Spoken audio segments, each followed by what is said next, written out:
Hello everyone, welcome back to Luke's Anime Talk, where I go over some of the most recent anime I've been watching. And just before I start, I want to give a quick heads up that I did a review of Code Geass, Lelouch of the Rebellion Initiation, which is the first Code Geass movie. So if you're interested in that, go give that a watch, and make sure to like and subscribe to keep up to date with all future videos. So for this video, I'll be looking at Stone Ocean, episodes 13 through episodes 18. And just before I do go on to episode 13, the anime gives different names to some of the stands in the subtitles because they're based on a lot of bands or song names. But I'm going to try and stick to their original names because I went onto I think it's the fandom wiki to try and find out all the real names from the manga. So I'm going to try and stick to them for these reviews. So to start off, episode 13, Hermes is tailing a gang member, Sports Max, in prison who killed her mother figure. We get a flashback of when Hermes was mistaken to have seen a gang killing, and her mother, who is, I think is her stepmother, took the blame for that and ended up being killed. Hermes traps him in a pipe, but it's revealed he has a stand, Limp Bizkit, and it attacks. When Jolene and FF arrive, his invisible stand even eats FF's leg. So, from what it looks like, his stand takes undead things and creates invisible ghosts or corpses and gives them bloodlust, and they literally attack anything around them. So one of them was a bird that pecks out Hermes' face, and then a crocodile that attacks FF. So it's going to be an interesting stand because he could bring anything back to life, so he could be a very powerful enemy.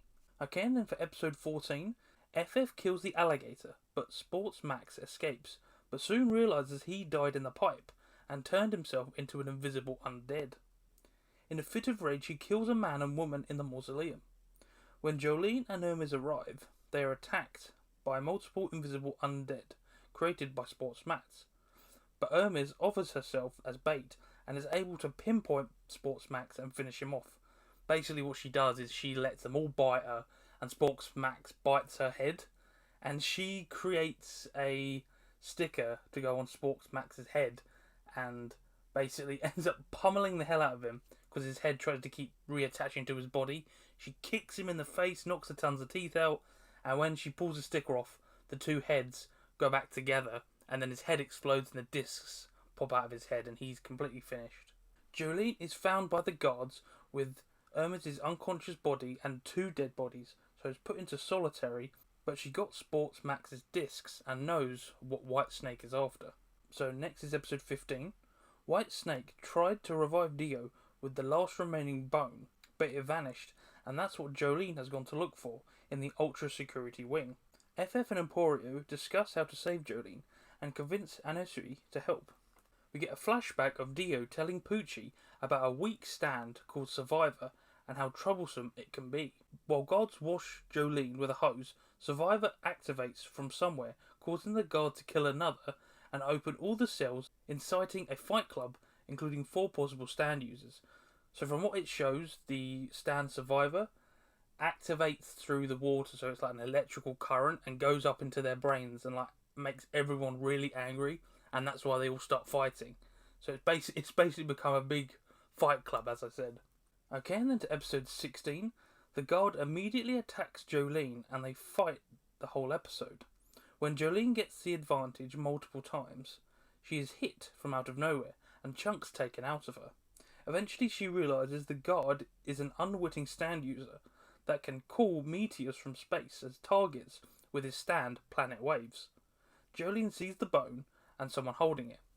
From what it looks like either a child or a very small person is kind of just fiddling with the bone in one of the doorway entrances, and she's conflicted. Should she go for the bone? Should she fight the guard? Because this guard is not going to give her anything. He's not going to let her escape, so she's going to have a tough fight on her hands.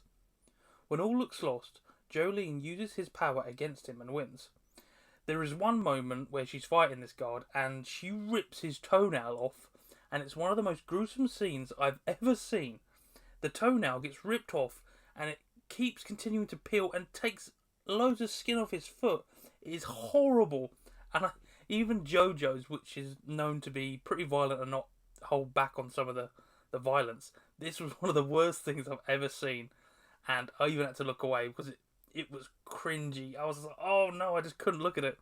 But it was a good way to show that Jolene's powers can get in and like take advantage of small tender areas like your feet, for example. So it's going to cause a lot of pain, I guess. Okay, next we go on to episode 17.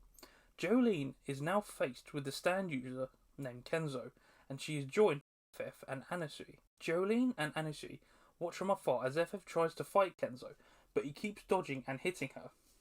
It's revealed Kenzo's stand, Dragon's Dream, is sentient and allows Kenzo to see the perfect attack spot and enemy weak points. Kenzo keeps doing this and eventually scalps FF. Kenzo has a really cool stand with Dragon's Dream because basically he talks about how he can get into the line of perfect attack and make people go into the line of perfect defeat, like their weak point. And he basically says, oh, my stand allows me to use the most luck possible and cause the most bad luck for the opponent. So it's going to be an interesting stand to see how Kenzo pushes people towards their worst possible outcome. Because even the dragon says he's neutral, even though he's Kenzo's stand. So it's going to be cool to see how FF's going to try and counteract all the bad luck that might come her way. Okay, and then on to the last episode of this video, episode 18. To recover, FF tries to reach a water hose, but is kicked down a flight of stairs into an execution room. With Dragon's Dream's bad luck, FF falls into the electric chair and is electrocuted, but she grabs Kenzo, electrocuting him as well. Close to death, Kenzo makes a last-ditch attack and kicks Jolene. Jolene saves FF last minute, while Anasui's stand, Diver Down, attacks Kenzo from within Jolene, turning his legs and bones into shards, taking him out. This was another really gruesome moment where Diver Down basically, he looks like he molds Kenzo's legs and basically turns him into springs and he starts bouncing around. But then when it takes a closer look, his legs have become all shattered and charred and it is horrible. And at the end of it, he falls into a bucket because his bones are so destroyed. It's a nasty image, but it was really cool to see him take out an enemy quite so quickly and efficiently. But yeah, that's all for now for this part. I'm looking at the first 6 episodes, so I enjoyed them very much. The only downside is that I think it was in the first episode, a lot of the background characters are all like greyed out still, which looks a bit silly. Other than that, I had a great time watching these episodes, and I recommend it. If you love JoJo's and anime, watch these, they're great. But for now, that's all. Make sure to keep a lookout for part 2, which will cover 19 through 24. And make sure to like and subscribe to keep up to date with all future videos. And until then, I will see you all later.